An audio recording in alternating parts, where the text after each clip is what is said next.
Good morning. Welcome to the Morning Coffee, part of Provoking Safety, the channel where we think, talk, and do safety with the intention of provoking safety at home and in the workplace. Happy Friday. Today's Friday, that day you've been waiting for. Awesome. Friday night, Friday night. You know, it's really nothing significant on the calendar as far as that goes, but just the same, it's Friday.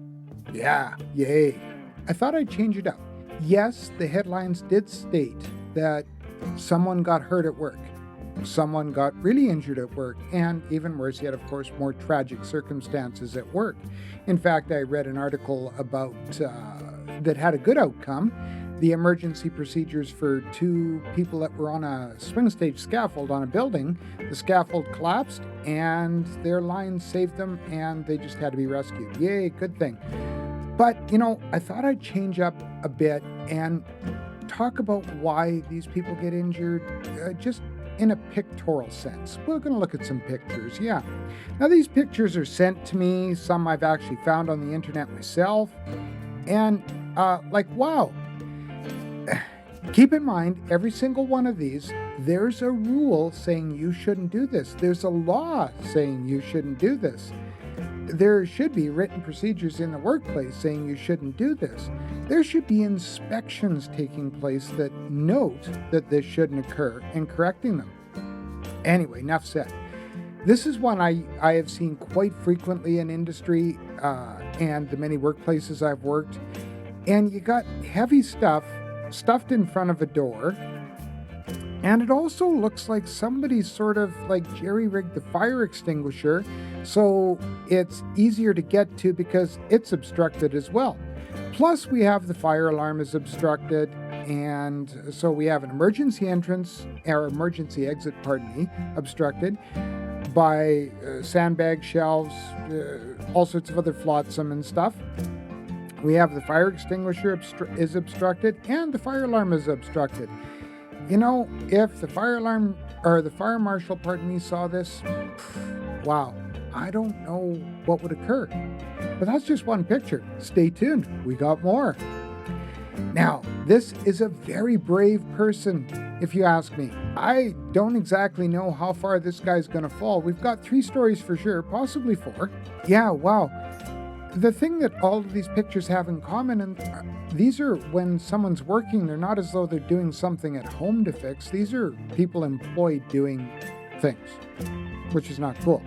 So we got improper scaffolding or an improper elevated work platform, if you even want to call that a work platform, no fall protection, no guardrails, and yeah, absolutely no sense whatsoever. Wow. And the excuse I always hear is, I was only going to be up there for a second. Yeah. Here we have a bagged off smoke detector. Now, just realize one thing. Smoke detectors can be bagged off while you're doing repairs where you're going to create dust or particulate, because that dust or particulate can set them off at times. Ideally, what you should be doing is using like a red colored bag or something to cover it, tape it off, and have it so it's really visible and out there, so that you can turn and see it quite easily and it won't be forgotten. This one looks like it was kind of forgotten. And yes, once again, it's against the law. Just one thing to note. I wonder what would happen if a fire started in that area, how long before people would notice. Especially when there's a light close to wood. Anyway, yeah, there we go. Emergency stop buttons. But there's no hammer there in case emergency brake glass then hit the emergency stop button. I think what they've done is they've covered it so that it wouldn't get bumped accidentally and stop everything. Yeah, kind of defeats the purpose, I think. Here, and I know you're thinking, what's the big deal here? And this is a recent picture, because let's zoom in and have a look here. We have people that are wearing masks. So this isn't old by any means. There's no snow on the ground. So, this is sometime this summer, especially since the masks and that were required in every public place just recently within the last few months. Now, what we have here is we have a person who might be a spotter, or maybe he's just keeping this fellow company. Not quite sure yet. But he's intent, I'm going to say, surfing social media on his cell phone or watching YouTube. Hopefully he's watching Provoking Safety and he's going to learn from this. But this fellow should actually be down below, somewhere down here, and, doing things like placing delineators or stanchions or keeping the public out of the way, just those things, and making sure that the lift is attended. I don't know, just thinking a few things, especially too, since chances are it's parked in a fire zone. So the next question I have to ask is, were the proper authorities informed? I don't know. Maybe they don't have to wherever they are. Not sure. Well, we'll zoom out on this one anyway and move on because we've got lots to do. Actually, we're coming to the end. This is going to finish it up. But here we have a fellow that's, he's taking good precautions. It looks like he's got an N95 mask on. I'm glad he's protecting his respiratory system while he's using what looks like a palm sander. I guess he doesn't mind. I really want to ask him if I can have like his DVD or Blu-ray player, his TV, his personal computer, any cameras he's got, because you know what? He's likely not going to need them.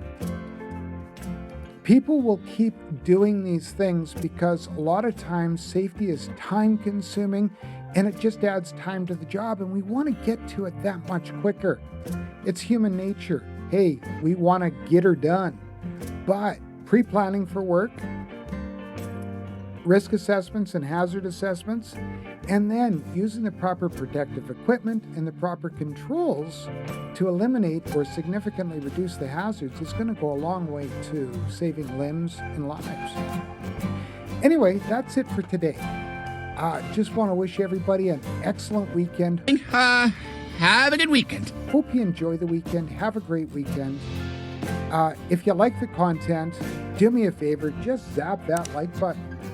And if you didn't like it, you know the drill. You can just slobber that unlike button, but do me a favor and let me know why.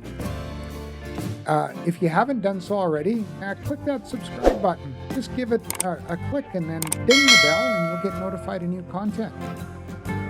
I've used up a lot of your time on a Friday. I've got coffee to drink. You've got a day ahead of you.